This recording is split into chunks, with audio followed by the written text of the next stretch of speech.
What is up, everyone? Welcome to the Hashira Half Hour.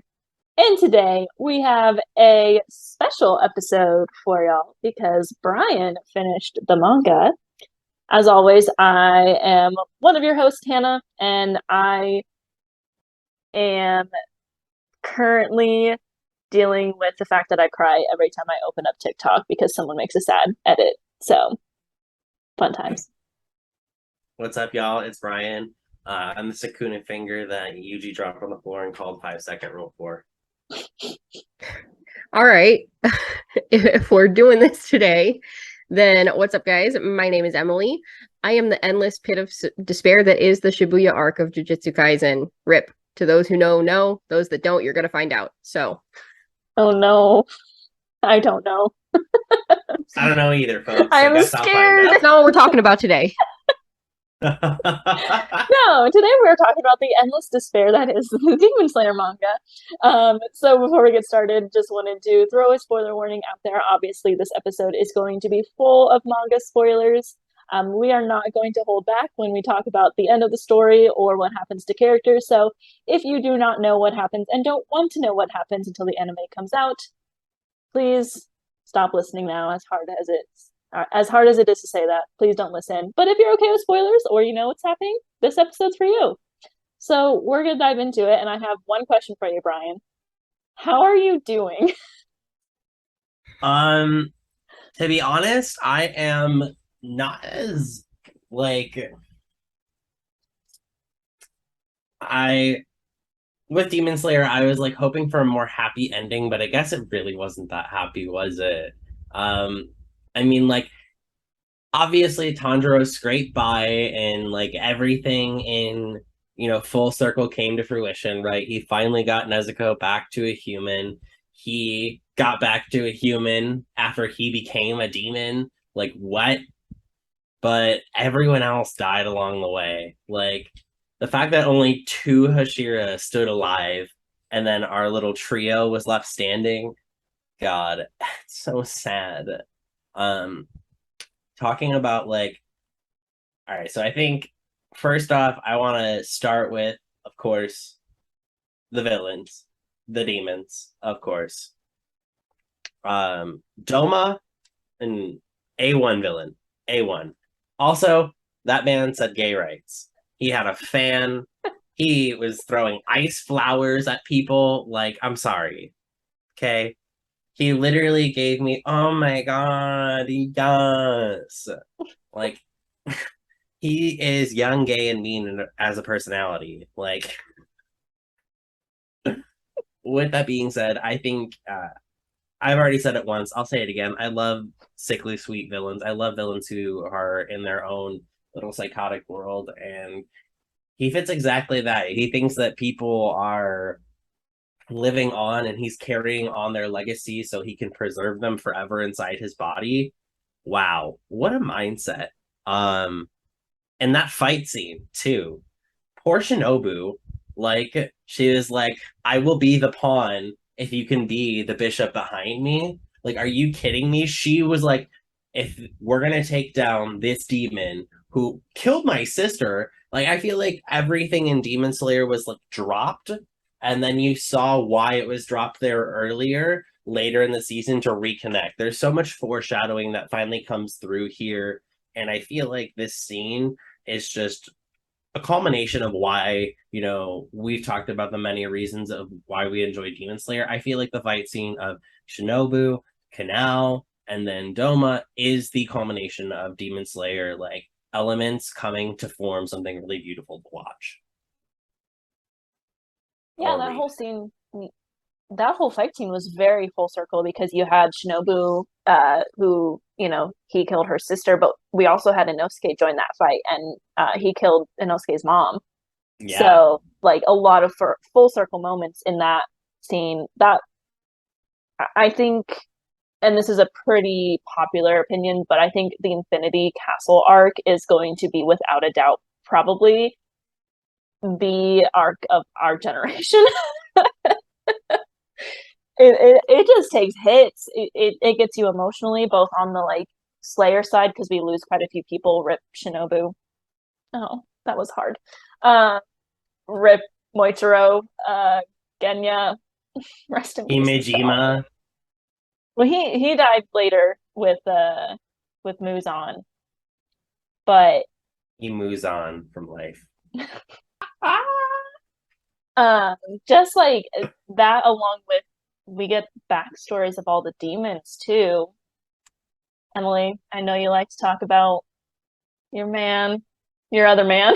My other man. Oh, we are gonna, you know, if we're talking about Akaza, what a brutal backstory and very conflicting for me personally traumatized by this because Rengoku is my favorite Hashira, but I do think that Akaza has one of the most compelling backstories of any of the demons that we get to see. So sad.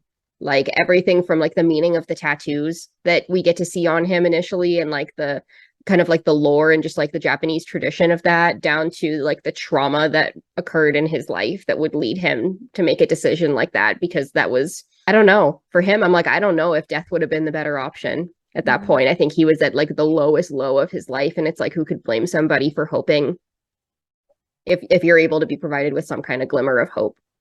What a sad backstory. That one wrecks me. Yeah, and Man. it kind of goes along with like we go back to Daki and Gyutaro, which obviously like is pre only manga, so like everyone kind of knows about their backstory. And I always like to touch on like the parallels, like Nezuko and Tanjiro and Gyutaro and Daki. And there's not really parallel of Nezuko and Tanjiro and Akaza, but you realize just all of these demons truly became evil because of the way humanity treated them when they were humans. And you really can't blame them. Like the only one that I can really think of that became a demon just to become a demon outside of Muzan was Doma. Doma was just bored. He is like, fuck around and find out. Why not? He's like, I just want to do something different. Cool, I'll become a demon. Well, everyone else like has this like heartbreaking, even like Kokushibo, like it's not as heartbreaking as Akaza, but like he like what happened between him and Yorichi was still like really tough. And you know, like again, a sad backstory. And what happened to him? Like, don't blame him for becoming a demon. Akaza, don't blame him for becoming a demon. Gyutaro and Daki, don't blame them for becoming demons because humanity like wronged them. So it really shows how the writing of Demon Slayer is better than people make it out to be. Yeah.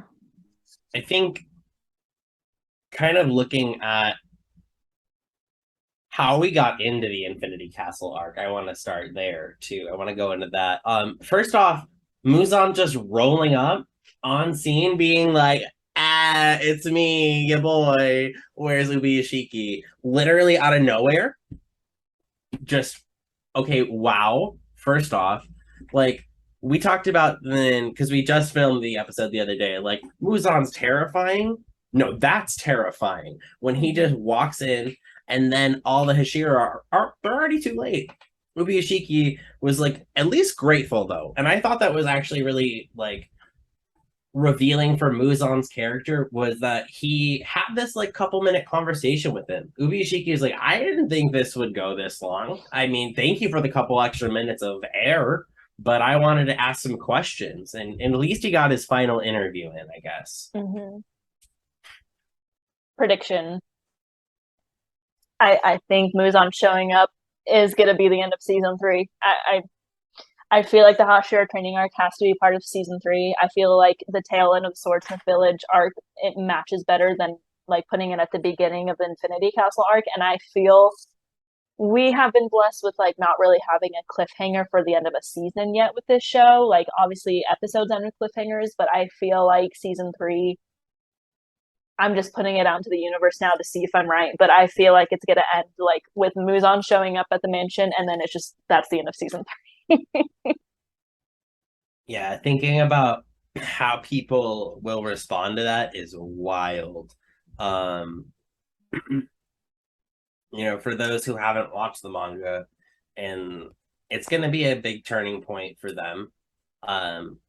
as we get into the actual fights here, right? So everyone's rushing to the castle. They're trying to get to Ubuyashiki. Muzan's like, nah, fam, and kills him. And it's really sad because getting his backstory a little bit and his family curse and his kind of will to try and continue the Demon Slayer Corps and also training his children too.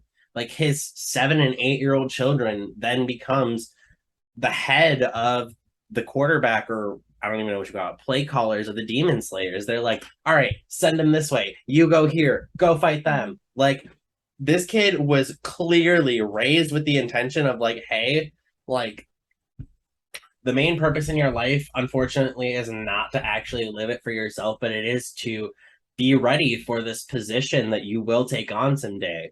Kind of leaning on some other cultures or other things. It kind of gives me God of War vibes as a video game. Playing that, I actually just started playing it, and it's the same thing. Kratos is trying to prep his son Atreus to go up the mountain and redeem for his mother's death. So it's really interesting to kind of see this position where someone gets handed what they're going for in their life.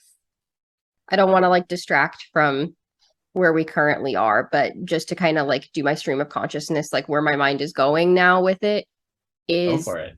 the ending, like the final, I don't remember if it's one chapter or like a handful, but like the time skip, essentially. Very controversial as to whether or not people liked that. But we're talking about like destiny. We're talking about like the tragedy in this lifetime. And then we get to see like a glimpse of like, this is what it could be because of the sacrifices that people made in the past. Mm-hmm. What do you guys think? Did you like it? Did you not like it? I'm okay with it if they add a time skip where we get to see more of our like main trio living life. I just want to see maybe like a 5-10 year skip, just which we get in like there's like a book, it's called Status Update or something, Status Report. It's supposed to be like a year after, and Tanjiro is just kind of talking about like what's going on. Honestly, I thought it was a good way to end. I feel like it's good to see that the sacrifices that they made have turned into a world where there's no demons except for Yoshiro, who is still just chugging on, making art of Tamayo. Um, I think it's interesting that their great-great-grandchildren look just like them. I think they were trying to kind of hint at maybe they were not just great-great-grandchildren, but like the reincarnated versions of them. So I kind of wanted to get your guys' thoughts on that as well. So I liked the ending. I want them to add a little bit because I want to see our characters grow up a little bit more. The time skip itself, I thought was fine. I think for me personally, it's hard to get attached. I guess like I mean, yeah, it's hard to get attached to characters that have a relation but that I have no context for. I think with the time skip, it meant a lot because it demonstrated obviously the cause and effect of the work they'd done, and even questioned the veracity of it. I remember one of the kids was like, "Oh, were you still reading Grandpa's books or something like that?" And it definitely kind of brought that historical aspect to it. But me personally, with the time skip, I think it was just an interesting way to demonstrate, kind of what could have been Demon Slayer or like a different type of anime in that world. Yeah. Mm-hmm. Yeah. I am conflicted on it. I think that there are some things that are really nice about it, but I do think it kind of leans into what you just said, Bryan, that it's like this is like what it could have been if it was something else, but it's not. Like it's not something else. And so I liked it. I also would have been okay if it had been left out. I think I would have been okay with like just a straight up sad ending. There are some really nice things that we do get out of it though. We get to see and I'm not remembering the new characters' names, but like the Rengoku Tanjiro relationship, we get to see again, which obviously for me was like a favorite part of it. But we also get to see like the Obanai and Mitsuri thing come to fruition, which is so sweet. And a number of other like really sweet relationships that get touched on that otherwise wouldn't have been. So I think I'm okay with it because of that. But I do think, and I really hope that the anime will resolve this for me, that I think it would have been better earned if a couple things had been a little bit more fleshed out in the initial story.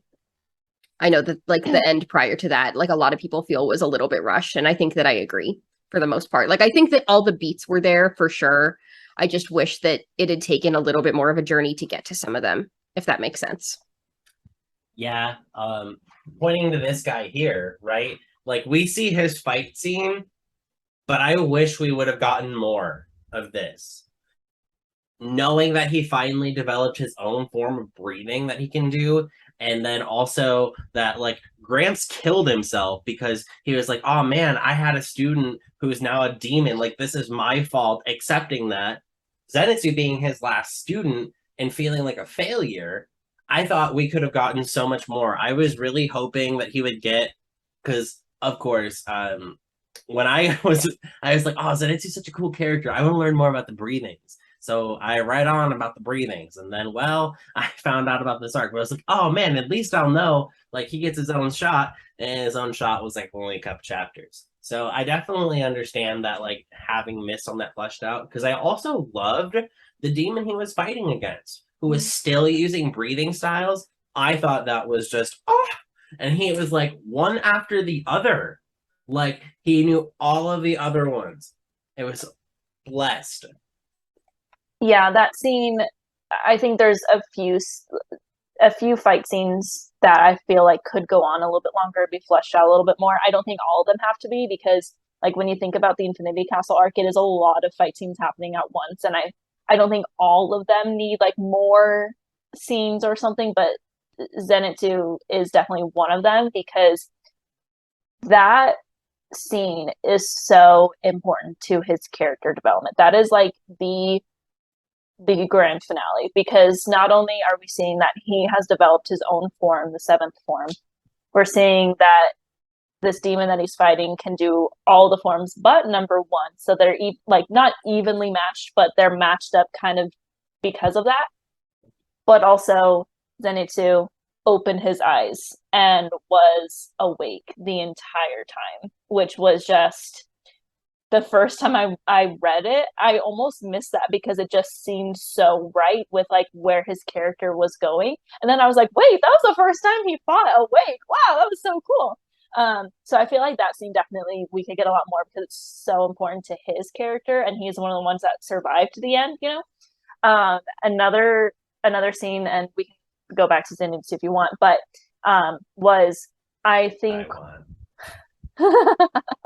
and it's funny because I'm going to talk about Tanjiro now. I'm so predictable, but I I want a lot more to happen when Tanjiro like turns into a demon.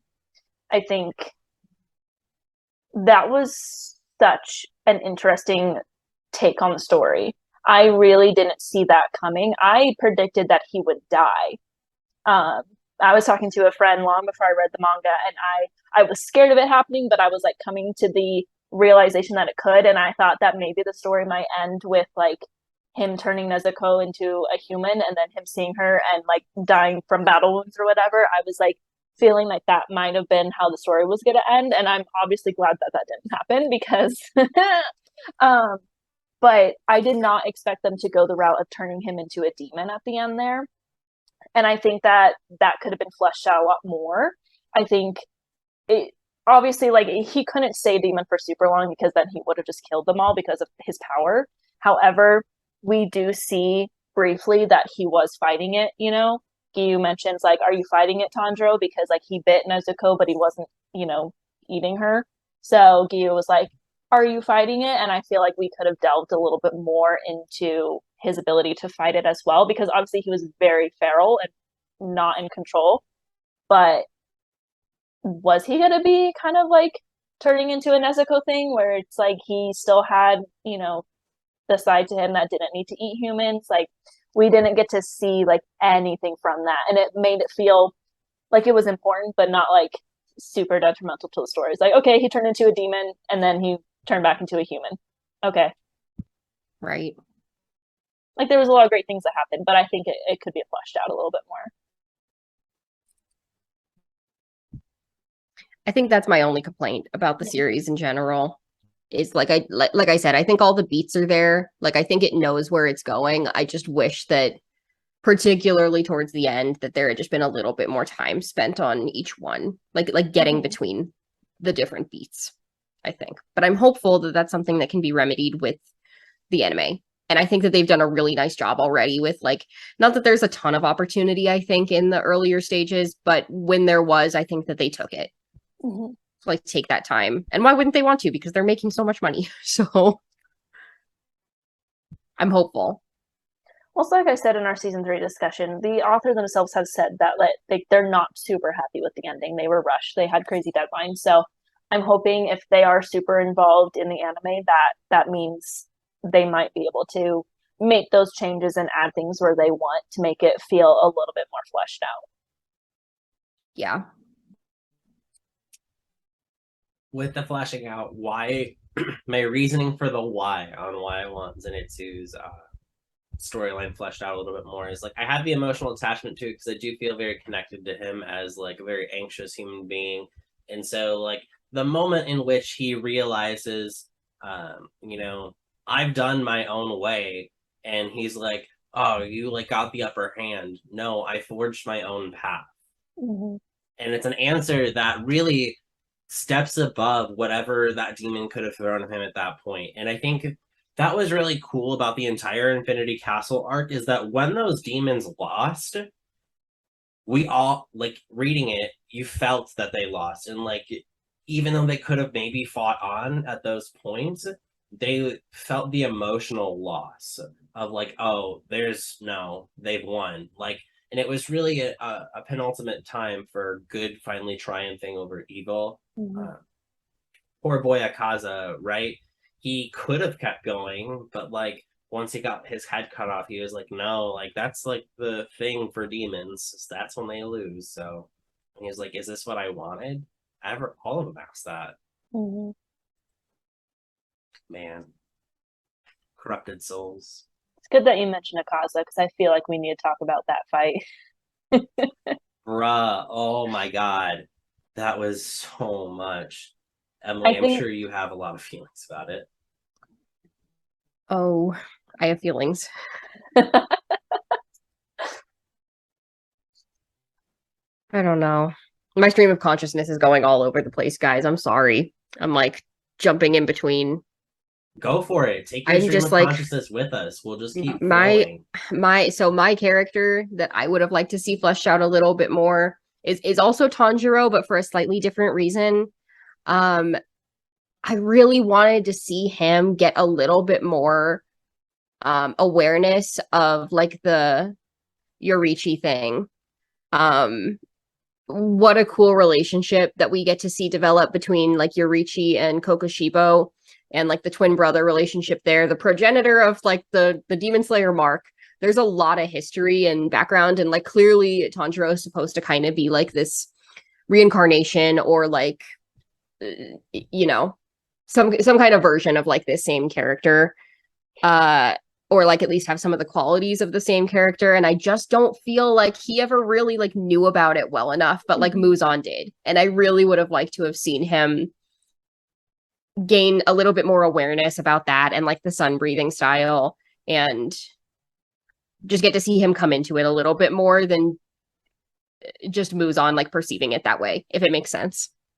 Yeah, I mean, obviously a lot of our interactions with Yorichi was through like Tanjiro's dreams. You know, we got like kind of the introduction to him after the end of the entertainment district, right at the beginning of Swordsmith Village when Tanjiro was in a coma, and then again when he was like basically dead on the battlefield the first time. um, but other than that, like most of the Yorichi development we got was either with Muzan or with Kokushibo, and I agree. I feel like we could have gotten more like parallels between Tanjiro and Yorichi. I feel like there was a lot of storytelling that was missed in that. Um, and I would love to see a prequel about Yorichi in general and just like Oh yeah. how that all came to be. Because he was hinted at from the very beginning. We see a flash of him in one of the episodes we literally just discussed in season 1. But I feel like the whole Yorichi buildup didn't like surprise me the way I had hoped, I guess. So I feel like they could definitely flesh that out a bit more as well. I mean, I think I was maybe that is a good way to put it. I'm like, was I surprised by it? I think I was excited for it, and I feel like I was let down a little bit with it. Not because he's not like a badass in his own right, and like the relationship is really compelling, but again, it's because like Tanjiro's supposed to be this character that embodies all of this, and I don't think he really knows or understands. And then we kind of find out that like technically, I don't think they're even truly related in the first place anyway. It was just like a family friend kind of situation, and that's not what I was hoping for. I don't know if that makes it makes it feel a little bit more disjointed to me, I guess. Tanjiro's a little bit like Moana, doesn't know who she is at that point. Like, no, seriously, like, it's very interesting to see kind of how, like, Tanjiro progresses through this as a symbol of fear for all the demons he comes across. And, you know, this hive mind that is Muzan's following. And now he doesn't even know it. He's completely blind to his own, you know, presence. And I think that's, I guess maybe it was a choice decision, because I think Tanjiro, even if he had been cognizant of like his similarities to Yoriichi as like a symbol of power, I don't think he would have even flaunted it. I don't think it would have changed his mindset anymore. I think maybe that's part of it too, is that Tanjiro would have said, if anything, it would have just more solidified his resolve in the sense of, this is my true destiny. And maybe that was it, but nonetheless, I still think Tanjiro kind of definitely deserved a little bit more backstory in that context, right? Because if he's at least supposed to be this somewhat symbol of power, or, you know, kind of like an All Might Deku situation, like, at least there could have been, you know, maybe a spiritual dream where he says Tanjiro Hinokami 14 or whatever. I don't know. Right. Yeah. Yeah. Like some kind of awareness. That's something that I was really, really wanting to see, and I feel like I just didn't really get it. Yeah, I think there's plenty of scenes where they can definitely flesh it out more in the anime that I'm really hoping for. I think we should. I think this is kind of turning into a what we want. I think we should talk a little bit about what we've loved, because I know I'm speaking for myself when I say this, but I really did enjoy the manga. I think, you know, we're talking a lot about what could have been and what we hope will change, but I think it might be good to spend some time to talk about what we really enjoyed. And I really want to touch on the fight between Akaza, Tanjiro, and Giyu, because I think that actually was my favorite fight. I think there was so many emotions behind it. Obviously, like with Tanjiro wanting to take Akaza down after experiencing what Akaza did to Rengoku. I also absolutely adore Giyu and Tanjiro's relationship in the manga. I cannot wait to see that animated, because it's very like big brother, little brother. Tanjiro never had a big brother, and Giyu kind of becomes that person for him, and I absolutely adore that. I also like that the scene calls to a lot of the shonen animes where they're like shouting something when they're coming from behind. Avatar: Last Airbender makes a joke of it too, with Sokka being sneak attack, and then Aang getting him with the rocks to make fun of like sneak attacking from behind but shouting it.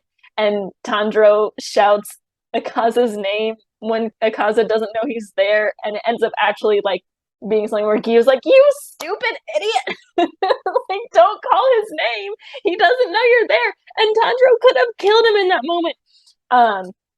But that was probably my favorite action scene within the manga, and I don't think that scene needed a whole lot more. We got great development for all three characters in that scene, and I think that it's going to definitely take a bit of a spotlight in when it's animated. Like, there I are don't a know lot of what good was my moments. favorite. There's a lot of good moments. I think Tanjiro getting turned into the demon, I was not expecting it. We talked about that briefly already, but I was not expecting that twist ending, and it was for me one of the first moments where I genuinely didn't know what was going to happen, and it was really exciting for me to like turn the page and be reading that. And even though I know we were touching on things that I wish would have changed, part of the reason that I do wish that there was a little bit more is because I loved the stuff with Yorichi as well. I'm like, oh, this is like, I don't know exactly what's going on. I'm getting like little snips here and there, and I love the way that those were incorporated.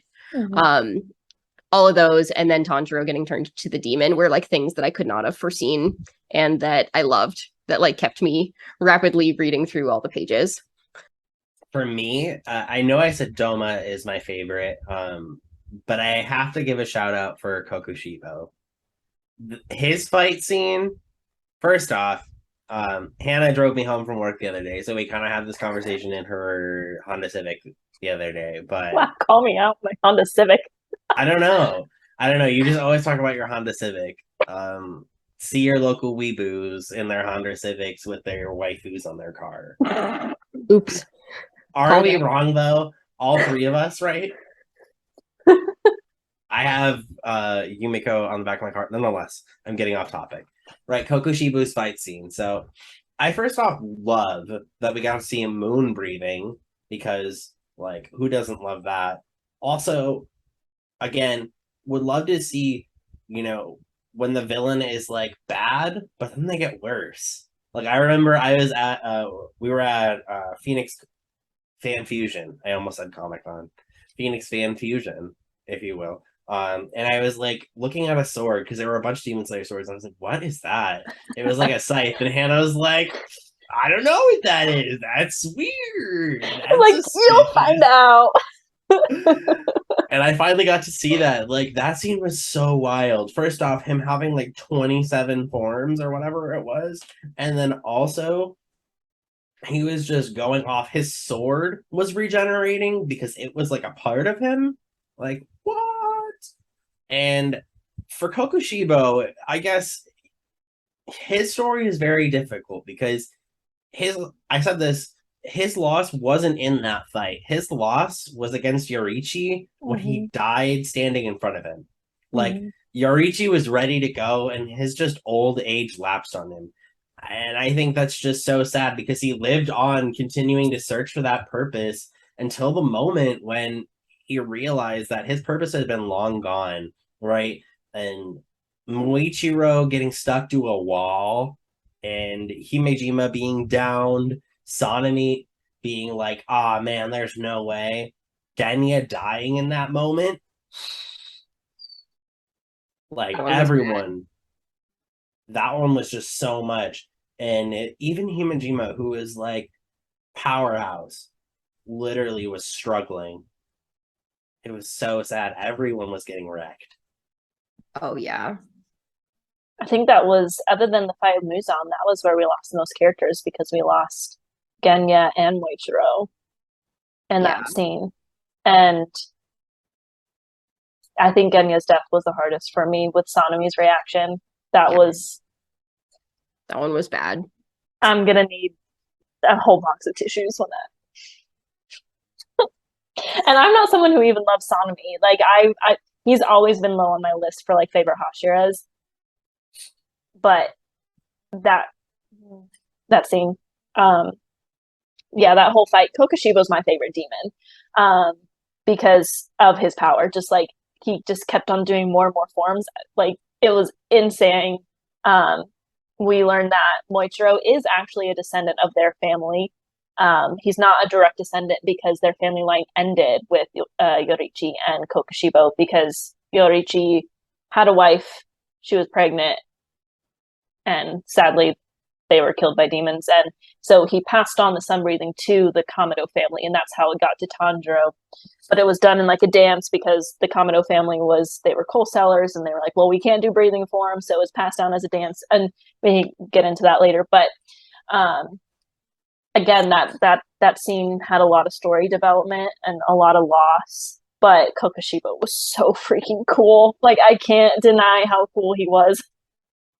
Upper Moon won. I mean, there's only one demon stronger than him, and that was Muzan. A lot of people go out really strong in this story. If you could save one character, who would it be? We already know my answer. It's Rengoku. My boy deserved better. Who am I saving? We lose a lot, so it's hard. It is hard. I think I'm gonna say if I could have saved anyone, I'm gonna call Mitsuri. And I think that she was I think she falls like kind of you talked about earlier, how Mitsuri is like a female version of Tanjiro. I feel like she has like that, but also a little bit of Rengoku in the same class. Like very forward, very heart, very positive, but also like willing to be emotionally vulnerable and willing to be like there for other people and use her emotional fuel as what's going to push her forward in a fight. So I think Mitsuri, because really they even though Mitsuri and Obanai, like Obanai by himself, Mitsuri and Obanai, great, because the contrast that they create is funnier sometimes than him himself.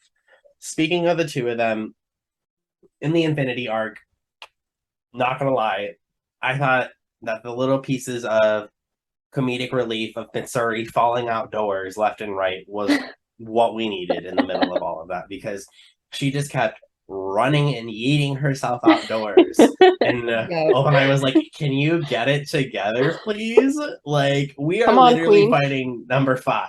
Like, come on now. Yeah, I Man. think one thing the show does very good is in the midst of so much action and pain, like we get those little comedic relief moments that are great. Like it's not like they don't feel out of place. And Mitsuri is just the type of character. She's like the Sasha to Attack on Titan, just like gives us that comedy in the midst of tragedy. Yeah, I would love to save Mitsuri, but I would have to save Obanai at the same time because I cannot do the whole trope of forbidden love where like one person dies and the other lives on without them. Like if they died together, I still don't like it, but at least they died together. So I can't do the saving Mitsuri because then I feel bad for Obanai for having to live without her. But I would have to save Genya. I those brothers deserve better. They had such a harsh relationship, and when like they were finally ready to forgive each other, Genya was gone, and Sanemi had to live out his years without him. And I think that just broke my heart the most. And if I could have those two make it together, I think that would have made the ending a lot happier. Honestly, it would have felt a lot better because it was such a bittersweet ending. We had Tanjiro and Nezuko made it, Inosuke and Zenitsu made it, Giyu and Sanemi made it, but they all lost so much. And that's the price of war and that's the price of battle, but we could have saved a few people. You went from Genya to Ganya. Oh. People gonna hate me for me. Oh my gosh. All right, well, I still have so many more thoughts, but I know we're running out of time. I think the last thing I wanted to touch on was just my hope of them changing the timeline a little bit. And I don't think this is gonna happen. This is kind of just like my wish list of something. And this is Hannah who wants all the angst in the world and doesn't want it at the same time. But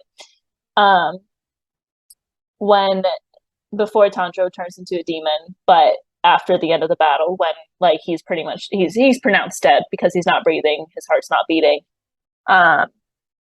Giyu's reaction to that, first of all, I'm not ready for that to be animated at all.